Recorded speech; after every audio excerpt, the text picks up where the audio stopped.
Bismillahirrahmanirrahim. Assalamualaikum warahmatullahi wabarakatuh. Alhamdulillah, hamdan syukurillah, wassalatu wassalamu ala asrofil anbiya wa ala alihi wa sahbihi wa mawalah.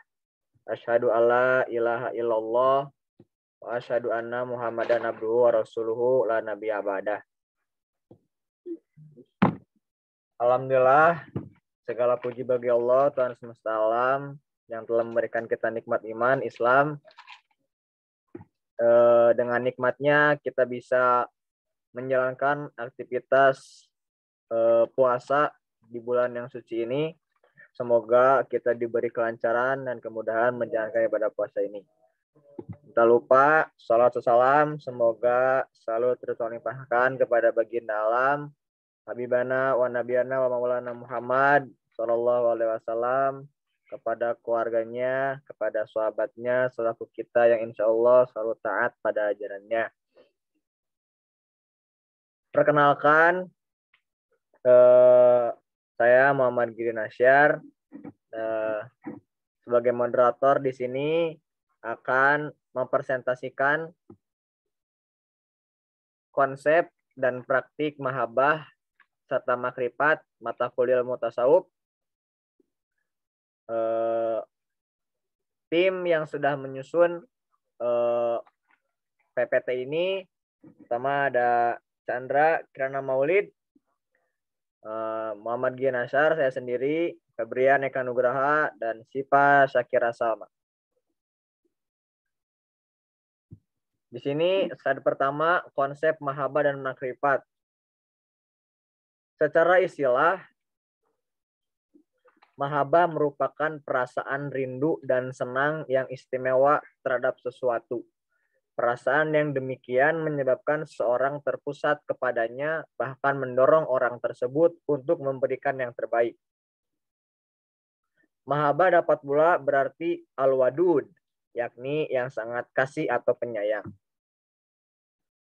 Mahabbah merupakan cinta yang luhur kepada Tuhan yang suci dan tanpa syarat. Tahapan menumbuhkan cinta kepada Allah Subhanahu wa taala yaitu mengikhlaskan, merenungkan, dan sebagainya. Di dalamnya kepuasan hati, ridho, kerinduan, syauk, dan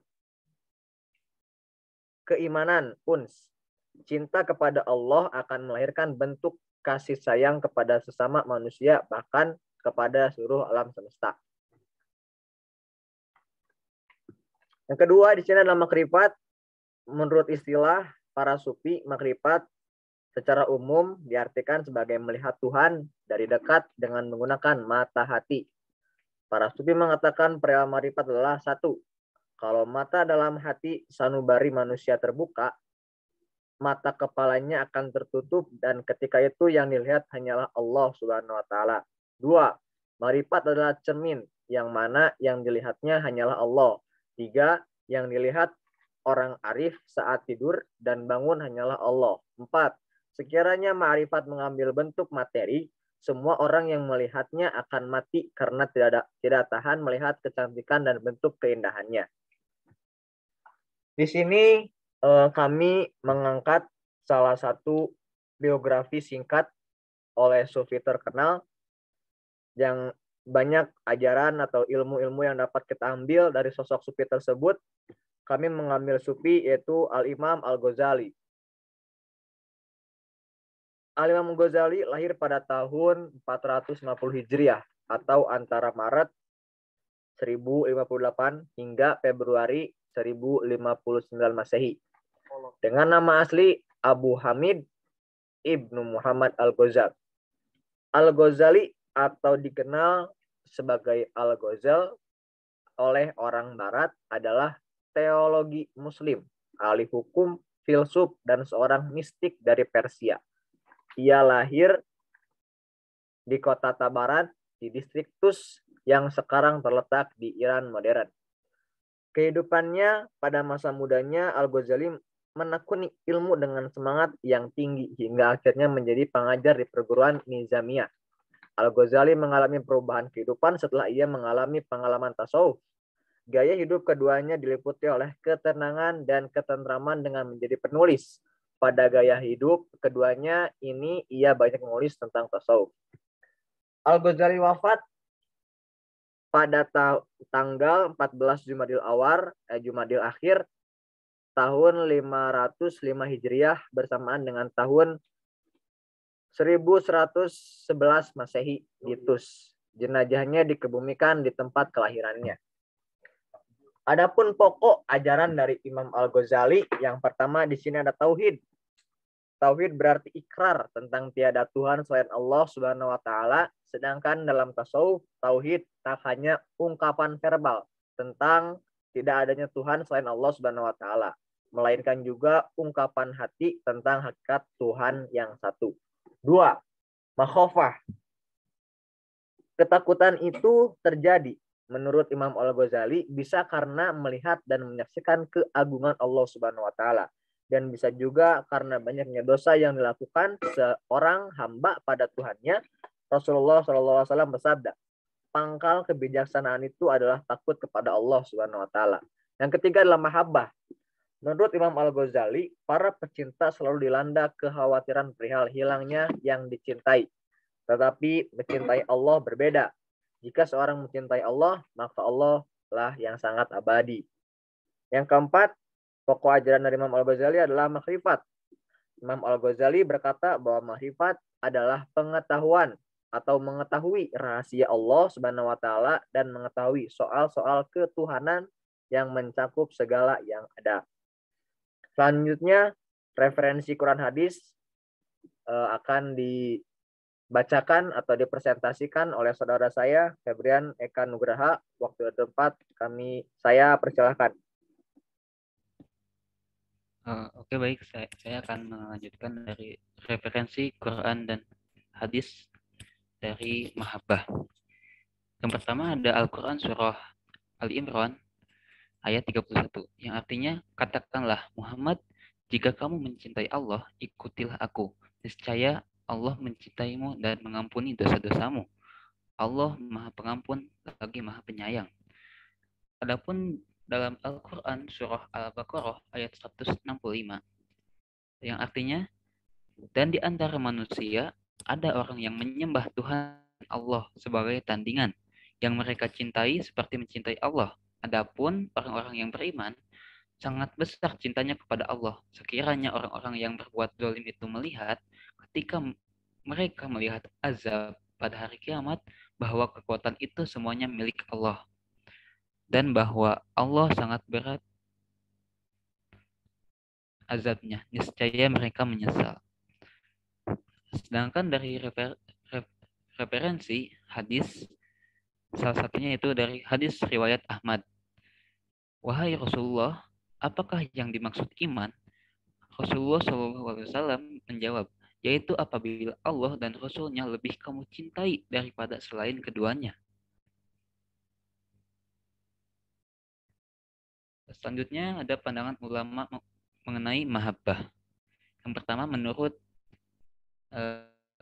Dzunun al-Misri, mahabbah yaitu tidak punya kebutuhan pada selain Allah. Konsep mahabbah ini menurut Dzunun al-Misri ini merupakan totalitas cinta kepada Allah dalam arti menjalankan semua perintah dengan jalan menyerahkan diri seluruhnya kepada Allah dan mengosongkan diri dari selain Allah. Selanjutnya ada pandangan mahabbah menurut Robiah al-Adawiyah. Mahabbah yaitu pendekatan diri kepada Tuhan atas dasar kecintaan. Tasawuf mahabbah yang dipelopori oleh beliau yaitu penyerahan diri total kepada Allah. Hakikat tasawufnya adalah mencintai Allah. Cinta Robiah merupakan cinta yang tidak mengharapkan balasan. Nah, selanjutnya ada pandangan mahabbah menurut Ibnu Ajibah. Mahabbah ialah kecenderungan hati atau hati seseorang hamba senantiasa terikat dengan Allah. Kecenderungan hati ini terpancar pada hati yang bersih dan suci. Next.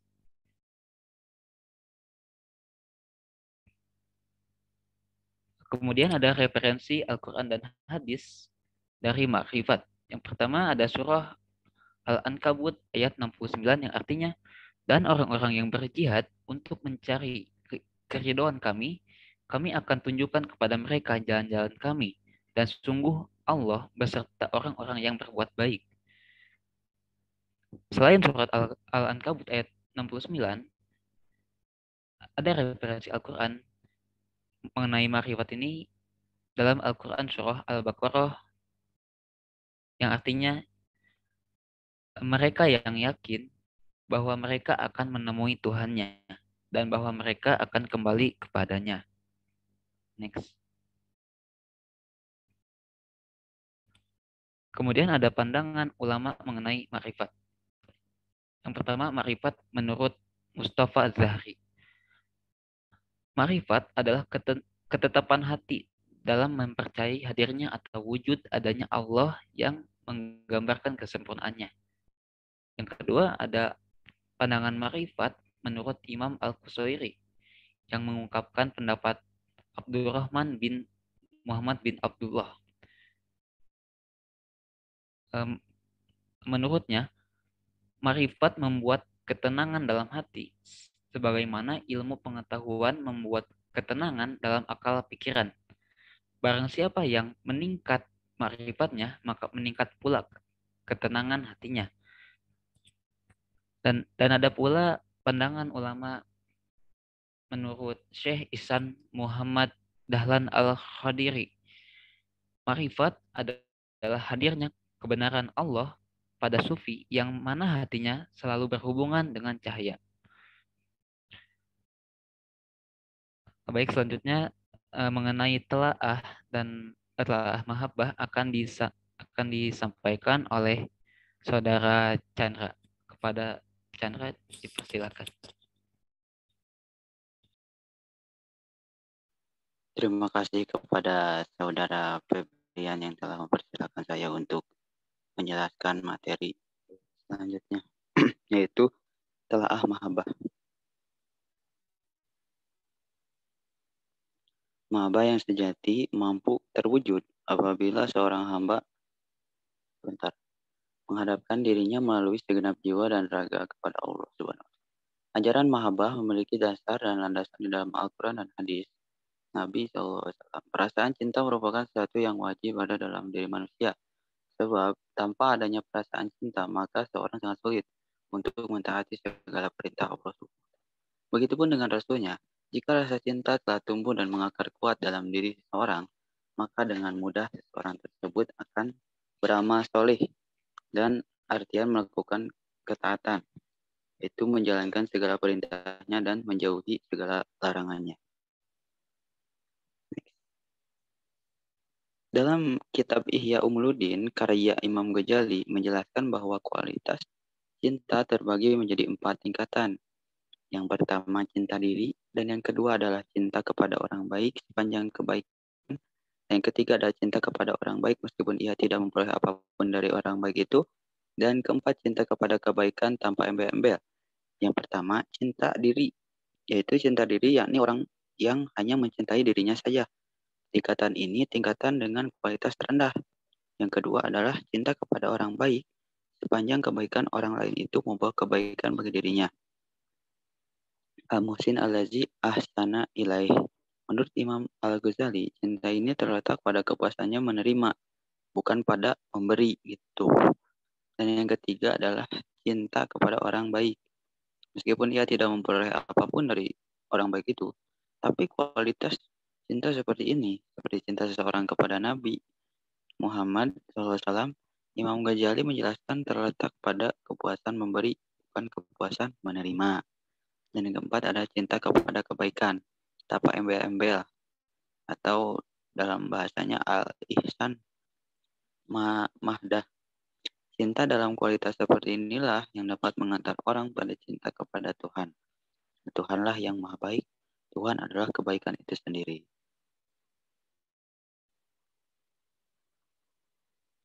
Next.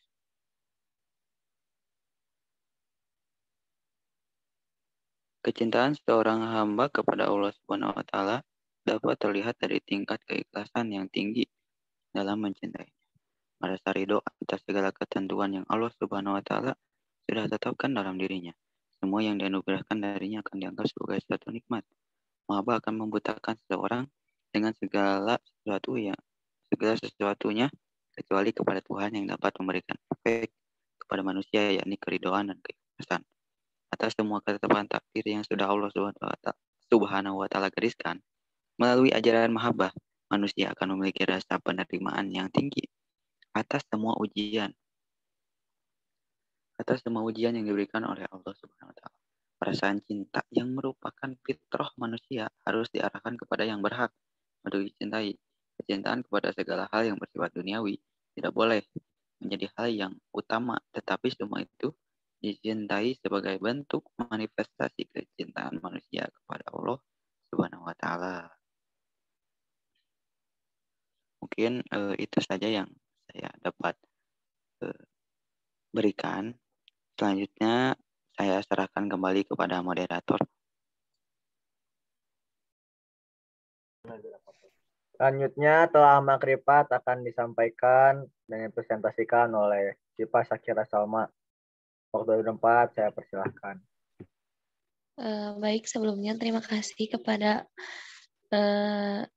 Kang Girya yang telah memberikan kesempatan. Langsung saja, yaitu ada telaah makrifat. Menurut Al-Ghazali berarti ilmu yang tidak menerima keraguan, yaitu pengetahuan yang mantap dan mapan, yang tak tergoyahkan oleh siapapun dan apapun, karena ia adalah pengetahuan yang telah mencapai tingkat hak al-yakin. Inilah ilmu yang meyakinkan.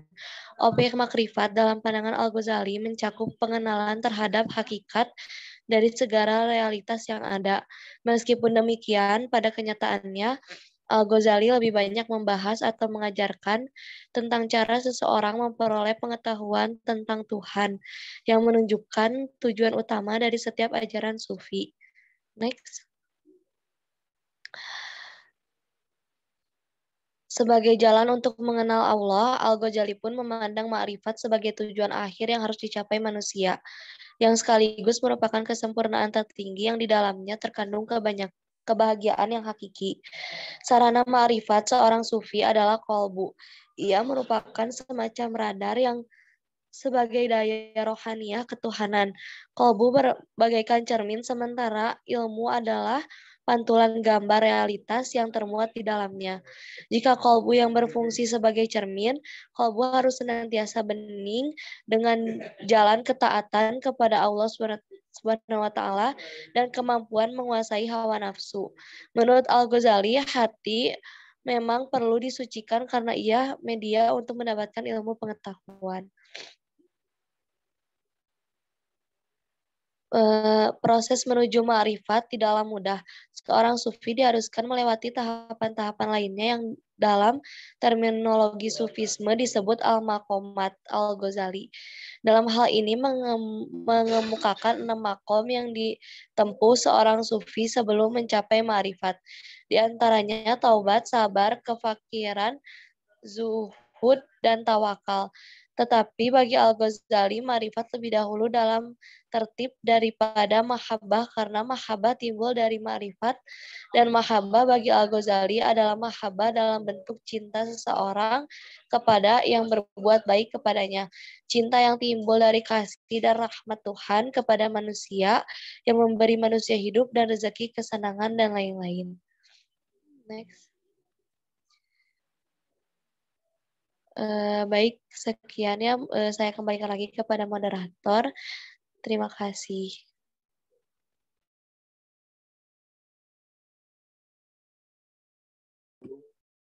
Ya, terima kasih pada saudara Cipa Syakira Salma yang telah mempresentasikan slide terakhir dari PPT ini. Alhamdulillah, kita sudah mencapai akhir dari presentasi ini. Maka dari itu, mohon maaf bila ada kesalahan kata atau kalimat yang terucap dari mulut kami. Kami juga masih belajar. Allahumma fiq wa qabitorik. Wassalamualaikum warahmatullahi wabarakatuh. Waalaikumsalam warahmatullahi wabarakatuh.